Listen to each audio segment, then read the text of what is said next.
নমস্কাৰ, মই ভুৰুকা চেনেললৈ সকলোকে স্বাগতম জনাইছোঁ। মই বনাবলৈ লৈছোঁ আজি নাৰিকলৰ চাটনি। প্ৰথমে মই নাৰিকলখিনিৰ ক'লা বাকলিটো এৰুৱাই সৰু সৰু টুকুৰা কৰি লৈছোঁ।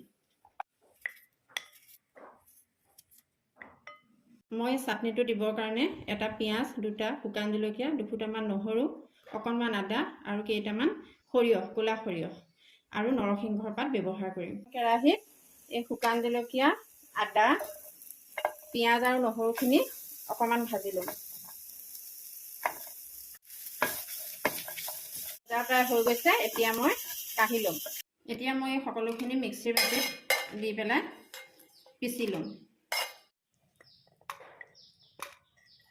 এইখিনি বটা হৈ গৈছে, এটা মই বাতিত উলিয়াই লৈছোঁ।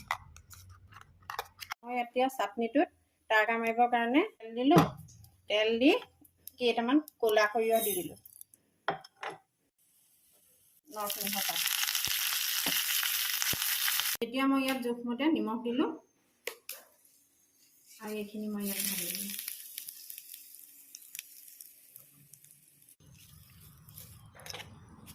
এতিয়া আমাৰ নাৰিকলৰ চাটনি ৰেডি।